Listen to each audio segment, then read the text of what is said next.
누가 저에게 이 성경에서 가장 아름다운 장을 꼽으라고 한다면 저는 신약성서 중에 오늘 사도행전 10장을 꼽을 것 같습니다. 사도행전 10장은 읽으면 너무 아름다운 이 성경이라는 생각을 갖습니다. 그래서 오늘 하나님 나라가 어떻게 확장되는가를 본문을 중심으로 나누기를 원합니다. 우리 모두에게 은혜와 축복의 시간이 되기를 바랍니다. 아멘. 오늘 본문은 고넬료라고 하는 로마 군인, 이 장교, 이 백부장의 이야기로부터 시작됩니다. 예수님 당시 1세기에 로마의 통치를 받고 있던 이스라엘 나라에는 로마 군인들이 한 6천 명 정도가 주둔하고 있었다고 하는데 로마 총독부가 있는 곳이 바로 오늘 우리가 읽은 성경에 바로 가이사랴라고 하는 곳입니다. 지중해 연안 해안가에 있는 가이사랴는 그 당시 이 카이사, 이 시저를 기리기 위해서 헤롯 대왕이 세운 도시인데 2000년이 지난 지금도 가보면 정말 놀랍기만 합니다. 총독부가 있는 바로 예수님을 죽였던 바로 고넬료도 이 총독부에 있었고 또 그 후에 새로 오는 벨릭스, 베스도 이런 총독들이 있었던 총독 관저가 있고 로마 군인들이 그곳에서 훈련하고 또 관리되는 그곳에 지금도 가보면 이 전차 연습 경기장이 어마어마하게 크게 그대로 보존되어 있고 그 시대에 벌써 이 바닷물을 끓여가지고 우리로 말하면 해수탕처럼 그렇게 사우나 시설이 다 되어 있고 지금도 매년 여름이면 세계적인 음악가들이 와서 공연을 하는 바로 이 5,000석 정도가 되는 야외 공연장이 그대로 보존되어 있어가지고 그 무대에서 연주를 하면 이 지중해 바람이 밀려가지고 저 뒤에 있는 객석까지 흘러가는 막 신비한 이런 유적이 그대로 보존되어 있고 저 이 갈멜산 그 계곡에서 물을 끌어다가 22kg나 되는 그 수로를 만들어서 이 가이사랴에 물을 끌어왔던 그 석조물들이 상당히 많은 상태로 보존되어 있는 것을 보게 되는데 바로 이 로마 총독부가 있었던 이곳에 로마의 장교 백부장 고넬료라는 사람이 있었다는 겁니다. 여러분 백부장이라고 하는 것은 100명의 군인들을 거느리고 있다, 관리하고 있다는 뜻인데 우리나라 요즘 뭐 중대장이나 대대장 정도로 생각하면 큰 오산입니다. 여러분 바로 이 1세기 전 세계 지중해 패권을 잡고 있었던 이 로마 제국에서는요 로마의 시민권만 있어도 대단한 특혜를 그리고 보호를 받는 그런 시대였습니다. 로마에 살고 있는 그 인구 중에 여러분 실제 로마인은 한 20%밖에 안 되고 80%는 이곳저곳에서 끌어온 이 노예들이었다는 사실. 그러니까 이 로마인은 어디를 가든지 특별 보호 관리 대상이었는데 여기 로마 시민권만 가지고 있어도 대단한 것인데 그 당시에 여러분 로마가 로마 될 수 있었던 것은 바로 군대의 힘이었습니다. 전쟁을 통해서 수많은 나라들을 복속시켰는데 그래서 이 군인이라고 하는 위치가 정말로 많은 젊은이들의 로망이었고 군인이 되려면 이 건강한 육체와 정신 이런 전투력을 갖고 있어야 되는데 그래서 군인이 돼도 이 대단한 건데 그 군인 중에 100명을 거느린 이 장교라고 하는 것은 실로 엄청난 그런 존재인데 바로 이 고넬료라는 사람이 바로 이곳에 이제 파병대와 근무를 하면서 하나님을 믿게 되었는데 제가 추측키는 아마도 이 사람이 이 이스라엘 나라에 와가지고 현지 유대인 여자와 결혼을 한 것 같아요. 왜냐하면 이 뒤에 보면은 이제 베드로를 자기 관저 집에 초청해가지고 이제 복음을 드리려고 할 때 자기 친구들 로마 군인 장교들을 자기 집에 불러 모으고 또 수하에 있는 부하들을 불러 모으고 그런데 그 중에 친척들을 불러 모았다는데 여러분 로마에서 파견된 군인이 무슨 이스라엘 땅에 친척이 있겠습니까? 그런데 그 친척은 아마도 그 부인을 통해서 형성된 친척이었을 거라고 보는데 그런데 이곳에 와서 이렇게 결혼을 하고 지내면서 하나님을 믿게 되었다는 겁니다. 사실 우리가 아는 것처럼 그리스 로마 신화에 보면은 이 로마인들도 많은 신들을 섬기고 있는데 사실 그들에게는 사실 신들의 이야기가 별로 없었습니다.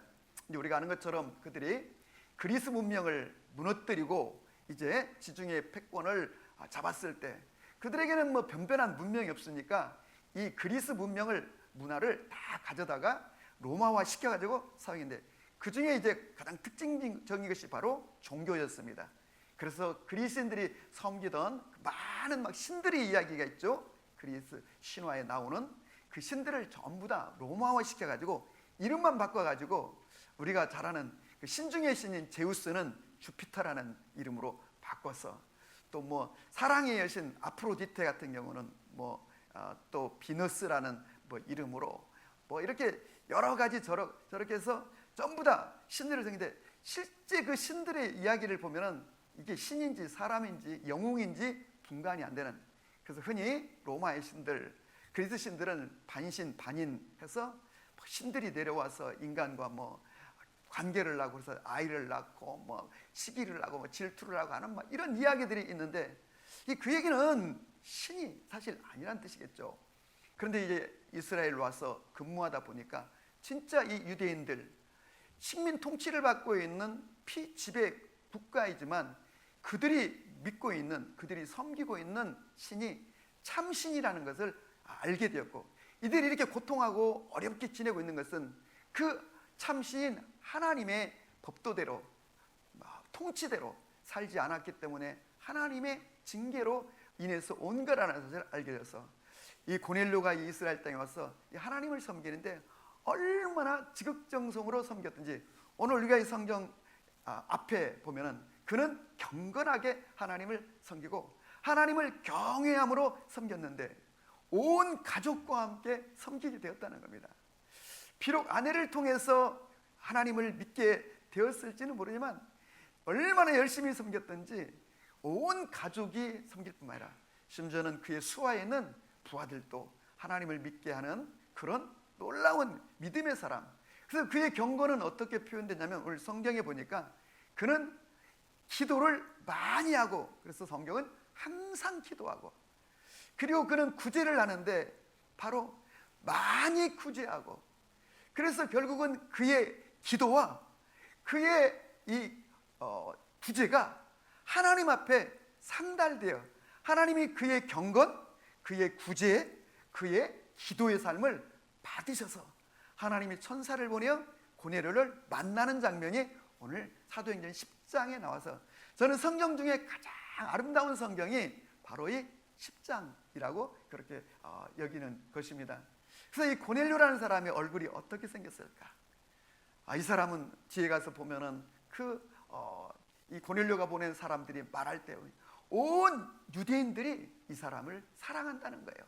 칭찬한다는 거예요.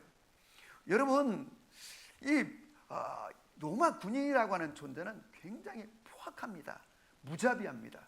왜냐하면 로마 군인들이 해야 될 일 중에 가장 중요한 일이 뭐냐면 반란, 폭동이 일어나는 것을 진압하는 것이고 언제나 평화롭게 나라가 유지되는 것. 그러기 위해서는 여기저기 폭동이나 그런 빌미가 생기면 여지없이 가서 무자비하게 징벌을 하고 보란듯이 그들을 징계하고 처리하고, 그래서 로마 군인들을 무서워하는 거예요. 그런데 이 고넬료는 어쩐 일인지 피지배국가인 유대인들을 사랑해서 그 유대인들 불쌍한 먹고 살기 힘든 사람들을 구제하고 도와줬는데 어떻게? 많이 구제했다는 겁니다. 여러분, 군인 그것도 파병이 되었다는 얘기는 목숨값입니다. 지금 러시아에도 많은 외국 군인들이 들어가 있는데 그들이 자기 자국에서는 만져볼 수 없는 엄청난 돈을 월급을 받고 목숨값으로 살아가서, 그래서 이제 그 돈으로 이제 집도 장만하고 땅도 사고 또 자기의 미래도 준비하는 것인데, 이 고넬료는 월급 받은 것, 그 많은 그 급여를 이 유대인들을 구제하는데 다 쓰고 있었다는 겁니다. 그래서 그 주변에 있는 유대인들이 이 고넬료를 너무 사랑하고 칭찬하고 존경하게 되었다는 거예요. 그런데 하나님의 천사가 그에게 나타나가지고 너의 구제와 너의 기도가 하나님 앞에 상달되었다는데, 여기 첫 번째 중요한 포인트는 우리가 신앙생활할 때 우리의 신앙이 주님에게 상달되기를 바랍니다. 상달되었다는 게 뭡니까? 연락되었다는 것이고 용납되었다는 것이고 하나님이 받으셨다는 뜻입니다. 그래서 하나님의 천사가 나타나서 이제 사람을 보내요. 저 욥바에 머물고 있는 베드로를 초청하여 그에게 말씀을 들으라고 하는 그렇게 명령을 합니다. 그래서 이제 불이 나게 이 고넬료가 자기 집에 있는 하인 2명과 경건한 로마 군인 부하 1명, 3명을 욥바에 있는, 물론 욥바도 항구 도시입니다.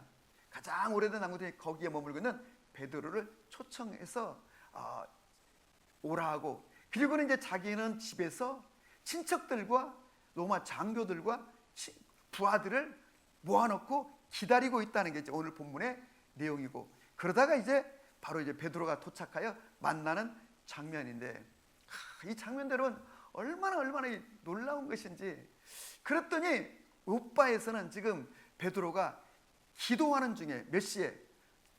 정오쯤에 이제 식사 전에 기도하러 올라갔다가 기도하는 중에 환상이 열리는데, 보자기가 이렇게 내리는데 그릇이 있는데 그릇 속에 보니까 5만 가지 짐승들이 있는 거예요. 하나님의 음성이 들려오는데 그걸 잡아먹으라는 거예요. 깜짝 놀란 베드로가 이렇게 부정한 음식들은 저는 먹지 않습니다. 그랬더니 내가 정하게 하였거늘 네가 왜 부정하다고 하느냐라고 3번을 동일한 환상을 보여줬다는 거예요.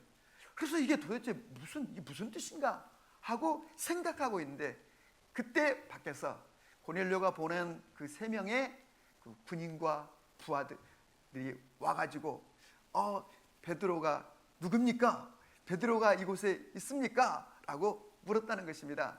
그러자 성령께서 저들을 따라가라 해서 베드로가 그 욥바에 있는 다른 성도들과 함께 그 고넬료가 보낸 사람들을 따라서 이제 가이사랴로 가게 됐다는 겁니다.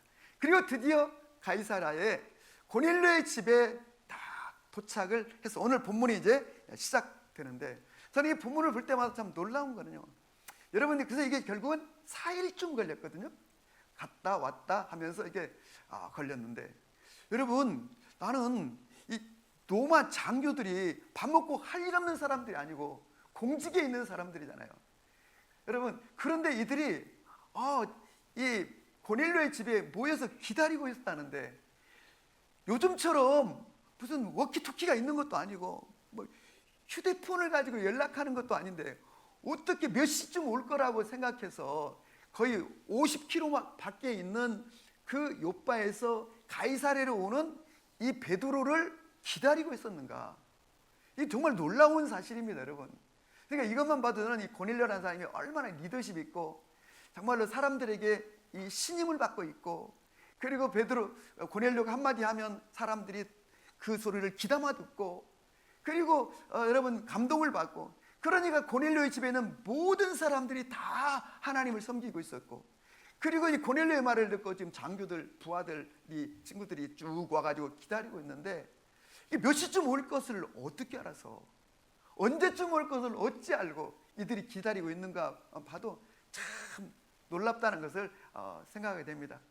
그래서 이제 베드로가 딱 현관에 들어오니까 현관에 기다리고 있던 고넬료가 이 베드로 앞에 나와가지고 성경에 그 앞에 엎드려가지고 절하며 이제 오시느냐고 했더니 베드로가 그 현관에서 깜짝 놀래가지고 지금 뭐 하는 것이냐고, 어서 일어나라고, 나도 사람이라고 이렇게 말합니다. 그 안에 있던 이렇게 다른 그 로마 군인 장교들, 제가 2부 때는 사진을 보여드리는데, 여러분, 로마 장교라고 하는 존재가 어떤 존재인데, 여러분, 그 당시 피지배 국가, 우리로 말하면 일제시대에 정말로 보잘것없는 총부가 들어오는데 일본 순사, 그것도 고위 장교들, 군인들, 고위급들이 앉아있다가 이제 베드로가 들어오니까 그 자기 친구 고넬료 로마 백부장 장교가 그 앞에 무릎을 꿇고 엎드렸는데, 여러분 이 장면이 매우 중요합니다. 나도 사람이다, 너희가 어찌하여 이러느냐, 네가 어디서 일어나라 라고 했다는 것입니다. 여기서 여러분 베드로가 그 발 앞에 엎드렸을 때 나도 사람이다 라고 했을 때, 여러분 엎드려 절하니 이거를 원문에 보니까 핍토 프로스키네오 라고 되어 있어요. 이 프로스키네오, 핍토 프로스키네오는 주인 앞에 엎드리다 이런 뜻이고요, 신 앞에 경배하다 이런 뜻이에요. 그러니까 여러분이 베드로도 깜짝 놀래가지고 나도 사람이다, 이 말은 이 고넬료가 베드로를 사람으로 대하지 않았다는 것입니다. 마치 주님을 만나듯, 그리고 하나님을 만나듯 마치 자기 주인처럼 그렇게 무릎을 꿇고 경배를 했다는 것입니다. 경배하듯 그런 태도를 보였다는 것입니다. 여러분 이 광경을 보고 다른 그 로마 장교들이 얼마나 황당하고 놀랬겠어요. 그러잖아요 여러분. 얼마나 충격적이겠어요. 이 상황이 지금 이스라엘이 촌부가 뚜벅뚜벅 들어오는데, 아니 자기 친구 고넬료 백부장 장교가 철렁철렁한 그 갑옷을 입고 군화를 신고 그 앞에 넙죽 엎드려가지고 예배를 드리는 것처럼, 주인 앞에 무릎을 꿇는 것처럼 그를 향하여 나아갔을 때, 여러분 이 장교들이 얼마나 기겁을 하고 도대체 이게 무슨 상황인가에 제가 왜 저러는가 놀라지 않았겠습니까? 또 여러분 베드로는 얼마나 놀랐으면 무슨 짓이냐고, 나도 사람이라고 하지 않았겠습니까? 여러분 저는 이곳에 놀라운 신비가 있다고 생각합니다.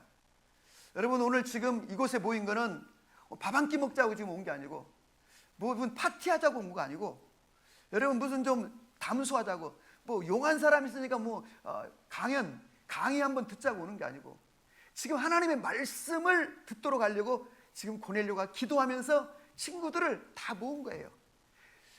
자기만 베드로를 초청해서 들을 수 있는데 로마 군인들, 이 친구들을 다 불러 모으고 친척들까지도 다 모은 거예요.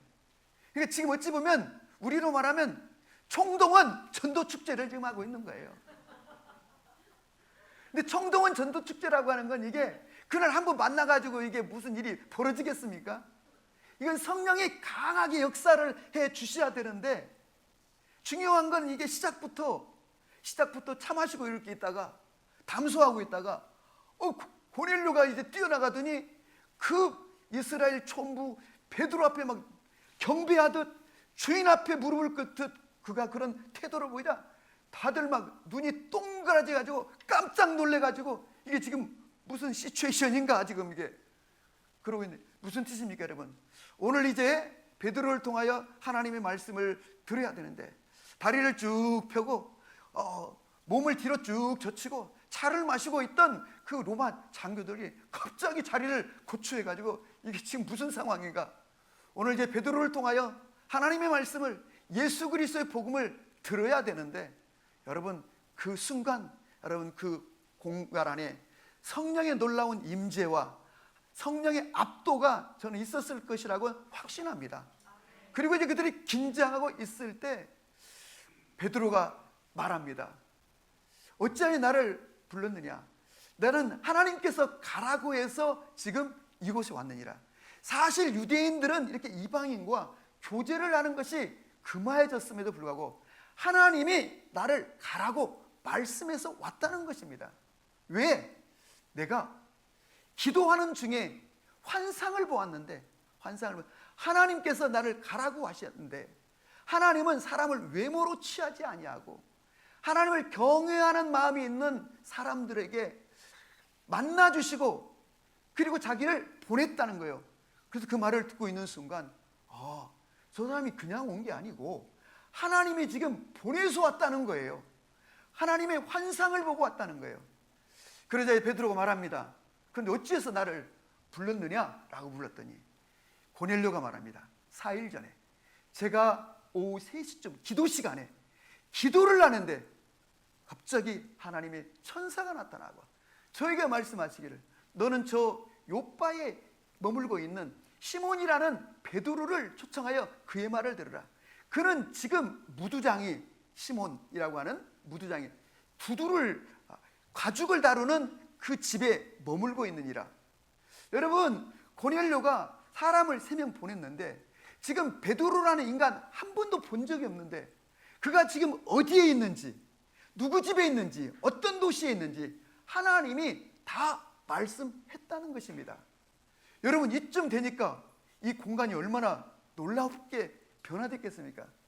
여러분, 가장 강력한 복음, 가장 강력한 메시지는요, 자기가 경험한 하나님, 자기가 경험한 예수님 간증을 하는 것이 가장 강력한데, 오늘 지금 베드로가 자기가 직접 경험한 간증을 선포했고, 그 다음에 여러분 고넬료가 또 그 위에 또 자기가 경험한 간증을 선포할 때 성령께서 여러분 그 공간 가운데 얼마나 강력하게 임하여 주셨겠습니까?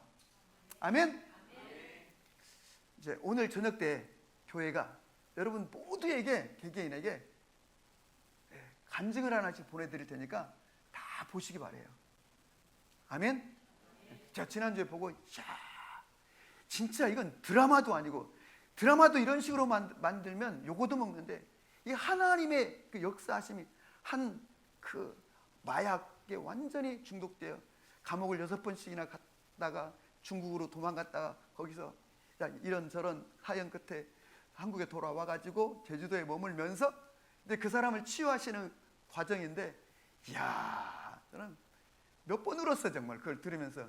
왜 울었냐면 하나님이 이렇게 멋지시고 하나님이 이렇게 이건 드라마도 아니다. 이 드라마도 이런 식으로 만들면 요거도 먹는다. 근데 하나님 어떻게 보면 이런 식으로 이렇게, 야, 간증을 들으면 여러분 정말 놀라게 되고, 우리가 믿는 하나님이 얼마나 놀랍고 위대한 분이신가. 아멘. 그리고 마약 중독자들을 치유하는 센터를 운영하고 있는데, 야, 진짜 놀라운 거예요. 여러분, 정말 우리 가족 가운데 마약에 피해를 입고 또 중독이 되고, 그래서 뭐 마약 운동을 하시는 귀한 분들이 많이 있습니다. 그래, 여러분, 진짜 강력한 거는 자기가 직접 마약 중독에, 그것도 깊은 중독에 빠졌다가 복음으로 하나님의 능력으로 완전히 회복이 되어 가지고 그거를 여러분 센터를 운영할 때 얼마나 강력하겠는가, 이런 생각을 해봤습니다. 여러분, 우리 가운데 중독이 없는 사람은 없어요. 누구나 다 다양한 형태로 다 돈에 중독이 되었든지, 쾌락에 중독이 되었든지, 알코올에 중독이 되어 있든지, 도박에 중독이 되었든지, 무언가에 우리는 다 중독이 되어 있는데, 그 중독을 끊을 수 없는, 중독이란 내 의지로 컨트롤이 안 되는 것을 우리는 중독이라고 말하는데, 오늘 이 시대에 아이고 어른이고 중독이 없는 게 없는데, 정말 제가 이 마약 중독, 인간의 중독 중에 가장 무서운 중독이라고 할 수 있는, 그곳에서 하나님이 그를 해방시켰을 뿐만 아니라 그의 인생을 이끌어 가시고 하나님이 그를 부으시고 붙잡아 주시는 이 삶이 얼마나 놀라운지, 그냥 뒤로 가면 갈수록 깊어지는데, 이야, 그런 여러분 간증을 오늘 먼저는 베드로가 자기 간증을 딱 선포하고, 그 다음에는 고넬료가 4일 전에 자기가 경험했던 간증을 딱 선포하니까 여기에 여러분 분위기가 완전히 압도가 되어 가지고 이제는 로마 장교들도 그냥 마음을, 눈을 막 부릅뜨고, 이 도대체 베드로라는 사람이 어떤 사람이고 이들이 믿는 하나님이 누구인가를 탁 드리려고 하는데, 오늘 베드로가 이제 드디어 오늘 본문 가운데 예수님이 어떤 분인가를 선포합니다.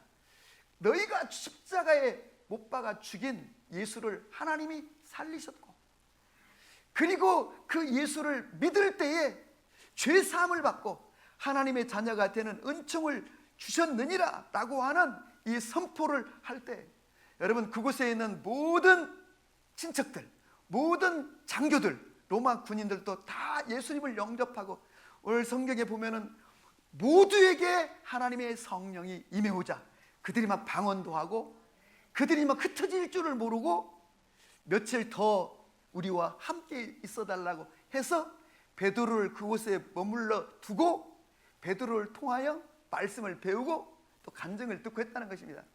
여러분, 며칠을 더 머물면서 베드로가 무슨 이야기를 했을 거예요? 자기가 어떻게 예수님을 만났는지, 그리고 예수님을 통해서 어떤 기적을 경험했는지, 예수님께서 어떤 일을 행하셨는지, 안진병이가 일어난 일, 죽었던 자가 막 살아난 일, 오병이의 기적, 칠병이의 기적, 중풍병자가 벌떡 일어선 일, 풍랑을 잠잠케 하신 일, 막 이런 간증을 하면서 예수님이 그 전해줬던 복음을 전할 때 그곳에 있던 여러분 모든 로마 장교 친척들도 완전한 그리스도인으로 거듭나는 역사가 있게 된 줄로 믿으시기를 바랍니다. 아멘. 그래서 이 고넬료는 너무너무 아름다운 사람인데 여기서 중요한 메시지, 사실 제가 이 본문으로 한 1년 전인지 설교를 제가 또 한번 한 적이 있어요. 그런데 이제 지난주에 제가 이 본문으로 이제 새벽기도 인도를 하는데 주님이 새로운 것을 열어주셨는데 그건 뭐냐면, 여러분 이 사도행전이란 책은 예수 그리스도의 복음이 십자가에 죽으셨으나 3일 만에 부활하시고 제자들에게 땅끝까지 이르러 복음을 증거하라. 그 출발점은 성령이 오면 시작될 것이다. 그래서 이 복음은 예루살렘, 그리고 유대, 그리고 사마리아, 결국에는 땅끝까지 이 복음이 확장될 것이다 라고 하는 예언의 성취가 이루어지는 것인데, 그런데 여러분 이 복음이 확장된다는 것은 많은 복음을 가로막고 있는 장애물들과 방해 세력이 있기 때문에 복음이 확장되는 건 쉽지가 않은 거예요. 그래서 한 사람이 예수님을 믿고 영접한다는 것도 쉽지가 않은 것인데, 그런데 유대인들은 성령이 임했고 거기에 박해가 오자 막 흩어져서 복음을 전하는데, 뒤에 가서 보면 여러분 심지어는 흩어진 유대인들이 이스라엘을 떠났음에도 불구하고 그들은 여전히 유대인들에게만 복음을 전했다는 거예요. 그런데 예수님께서 말씀하신 땅끝까지 이르러 이방인들에게도 복음을 전하라고 하는 이 이방인들을 향한 복음의 출발이 어디에서 이루어졌냐면 오늘 고넬료의 집에서 지금 시작되고 있는 거예요. 그러니까 이건 지금 엄청나게 선교사적으로 보면은 중요한 사건이고 중요한 시간인 거예요. 지금 이방 땅에서가 아니라 이스라엘 경내 가이사랴 도시에서 이방인들에게 지금 예수 그리스도의 복음 땅끝까지 모든 열방 민족 가운데 전파되어야 될 복음이 오늘 지금 이 경계를 지금 넘고 있는 중이니까 이건 결코 쉬운 일이 아닌 거예요. 그래서 여러분 이 본문을 자세히 들여다보면 어떤 결론이 이르게 되냐면, 첫째, 고넬료는 이 고넬료라는 사람을 통해서 이 복음이 이제 확장되는데, 고넬료는 지금 어떤 상태인가? 고넬료는 하나님을 믿기는 믿었지만 아직 예수님을 모르고 있는 상태입니다. 성령을 경험하지 않은 상태입니다. 그는 그의 의지와 그의 좋은 성품을 가지고 하나님을 열심히 믿고 있었을 뿐입니다. 그런데 지금 바로 이 시점이 고넬료라는 사람에게 있어서 가장 은혜가 충만한 상태입니다. 왜? 그의 기도와 그동안도 많이 구제했는데 그것이 드디어 하나님 앞에 연락이 되었으니까, 그래 가장 지금 충만한 상태예요. 환상도 보았으니까, 천사도 만났으니까, 하나님의 음성도 들었으니까 지금 이 고넬료라고 하는 한 인간의 상태가 어떤 상태냐면 가장 지금 충만한 상태예요.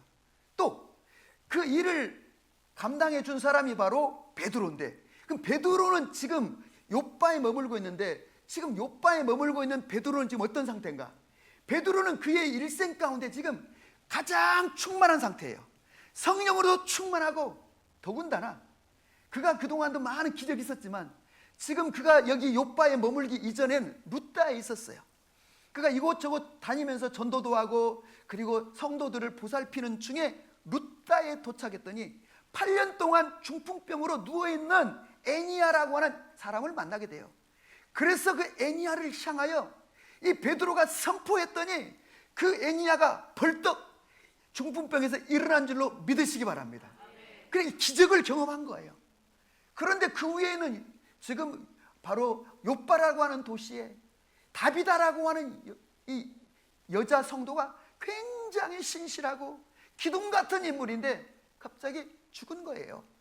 물론 사람들이, 성도들이 막 너무 슬퍼하는데 그때 소식이 들려지기를 루다에서 베드로가 8년 중풍병자를 일으켰다는 소문이 성경에 보면 온 성에 퍼졌다고 그랬어요. 퍼졌어.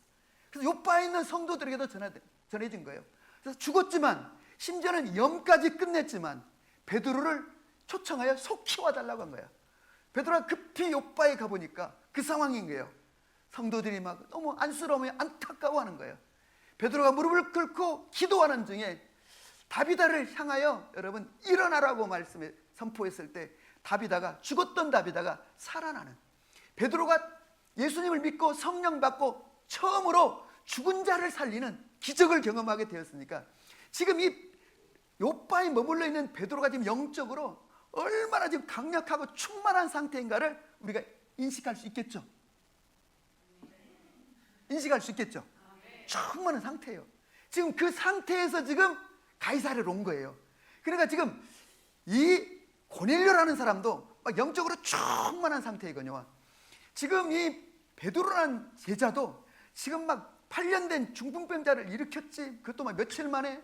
또 그리고 요바에서 죽었던 다비다를 막 살렸지 하니까 막 영적으로 막 믿음이 막 충만한 상태예요. 이 상태에서 지금 여기 온 거예요. 여기 온 거. 이런 상태에서 여러분 예수 그리스도의 복음을 선포하고 간증을 했으니 거기에 있는 사람들이 얼마나 강력한 하나님의 임재와 성령의 능력을 경험했겠습니까? 그러니까 그들이 거기서 서서 말씀을 선포할 때 성령이 또 임하게 되고 그들이 변화가 되고 세례를 받고 막 예수님을 영접하게 되고 너무 가슴이 뜨거워서 우리가 하고 좀 며칠만 더 있어달라 해서 며칠을 더 머물면서 그들에게 복음을 증거하는 일을 했다는 거예요. 우리가 이런 일련의 일들을 이게 같이 보면서 또 하나 앞으로 좀 당겨가지고 사도행전 2장에 보면은 드디어 예수님께서 약속하셨던 그 성령이 오순절 날에 그들이 기도를 시작한 지 열흘 만에 내려오는 것을 보게 됩니다. 성령이 내려오는데 어떻게 막 강력한 토네이도처럼 막 폭풍처럼 어떻게 막 불처럼 막 그것도 각 사람에게 임해와가지고 거기에 있는 120명 모두에게 성령이 맞아 그들이 막 방언을 하고 막 예언을 하는 성령의 막 역사가 막 일어나게 되었다는 것입니다. 여러분 이 세 개의 사건을 가만히 종합해서 보면은 공통점이 있는데 그 공통점이 뭐냐면 바로 소위 임계점이라는 것입니다. 임계점. 어떤 임계점? 기도의 임계점. 그러니까 그들이 기도를 시작한 지 어떻게 기도했는가? 성경에 보면 그들이 온 마음으로 전심으로 기도했다고 그래요. 오로지 기도했다고 그랬어요. 왜? 예수님이 약속하셨고 그것도 몇 날이 못 되어 성령이 임하리라고 했으니까 이게 오래 갈 일이 아닌 거예요. 곧 올 거라는 막 확신을 가지고 전심으로 기도에 돌입했을 때 여러분 그 성령이 언제 그 기도의 임계점에 딱 도달했을 때 그때 여러분 성령이 쏟아지고 부어진 줄로 믿으시기 바랍니다. 바로 이 고넬료라는 사람도 그가 항상 기도하고 많이 구제했는데 바로 그 시점에 하나님께 연락이 되었다는 것은 그의 헌신과 그의 믿음의 세계가 그 임계점에 도달했다는 것이고 그가 항상 기도했지만 그의 기도가 바로 천사가 나타나고 하나님이 그의 기도를 연락하셨다는 얘기는 그의 기도가 임계점에 도달했다는 거예요. 임계점이 뭡니까 여러분? 임계점이라고 하는 것은 여러분 어떤 자극이나 그 상황에 의해서 여러분 이 형태와 그 내용, 질량이 변형이 일어나는 시점이 바로 임계점이에요. 그래서 우리는 뭐 비행기의 임계점 하면 비행기가 뜨는 이륙하는 그 시점을 임계점이라고 그래요. 비행기가 그 비행기에 있는 막 연료를 엄청나게 쏟아서 태워가지고 그 불의 힘으로 막 속도를 내가다가 한 300km, 시속 300km쯤 되면 그게 임계점에 도달하면 지상에서 뜨는 거예요. 그걸 임계점이라고 그래요. 여러분 물을 이렇게 끓이면은 100도가 딱 되면 물이 끓기 시작하면 그게 바로 임계점이에요. 그 시점이. 물은 불을 뗀다고 여러분 물이 끓는 게 아니에요. 50도가 돼도 물은 안 끓어요. 가만히 있어요. 80도가 돼도 물은 가만히 있어. 심지어는 99도가 돼도 물은 가만히 있어요. 딱 100도가 되면 막 끓기 시작하는 거예요. 그게 바로 여러분 임계점이에요. 그러니까 우리 기도의 세계에도 임계점이라고 하는 게 있는 거예요. 채워지는 시간, 임계점. 그러니까 사도행전 2장에 성령이 부어지는 것도 그들의 기도의 임계점이 도달했을 때 뿐만 아니라 고넬료의 기도의 삶에도 임계점에 도달했을 때 베드로도 그동안 사역하고 충만했지만 그에게도 여러분 어떤 하나님의 성령의 능력의 임계점이 왔을 때 여러분 기적이 일어났는데 우리가 사도행전 3장에서 성전 미문에서 그 구걸하고 있던 거린, 여러분 그 거린은 매일 거기 그 자리에 와 있다고 그랬어요. 성경에 매일 와 있는데 그 성전에 기도하러 들어갈 때마다 매일 보던 그 거린이에요. 거지예요. 그래서 베드로와 요한이 늘 생각하지 않았겠어요? 어느 날은 무심코 지나고 어느 날은 저 인생은 왜 저렇게 성전에 한 번도 들어가지 않고 늘 성전에 왔다가 입구에서 저렇게 쭈그리고 구걸만 하다 집으로 돌아가고 뭐 안쓰러웠겠죠. 근데 어느 날 성령의 음성, 어느 날 성령의 확신, 바로 임계점이 온 거예요. 그를 만나라, 그를 가까이 가라, 그에게 선포하라, 그를 일으켜라. 이런 여러분 그 믿음의 임계점이 딱 온 거예요. 그래서 여러분 이 신앙의 기도의 임계점이라는 게 얼마나 중요한지 몰라요. 우리가 여러분 물을 끓게 하려면 먼저는 불을 켜야 되는 거예요. 우리 가끔 우리 그냥 심심한데 계란이나 삶아 먹을까? 계란 삶아요. 물에다 해가지고 이제 가스레인지 여기다 올려놓고는 뭐 아직도 안 익었어? 그럼 이제 아이고 불이 안 켜졌네. 그래요. 불이 안 켜졌네. 그 기다린다고 그게 뭐 계란 익는 게 아니에요. 또 불을 너무 또 작게 미엘로 해놔가지고 안 끓어. 1시간이나 갔는데 그대로 있는 거예요. 그래서 우리가 이게 기도라고 하는 것도 중요하지만 임계점에 도달하게 할 수 있도록 우리가 이 기도의 강도를 악셀레다를 좀 밟아야 되는 거예요. 비행기가 임계점에 이르러야 뜨는 것처럼 여러분 에너지를 막 쏟아붓고, 근데 여러분 임계점이 딱 오면 그 비행기가 뜨면 그때부터는 그 지상에서의 그 에너지의 3분의 1의 에너지를 가지고 비행을 한다고 그래요.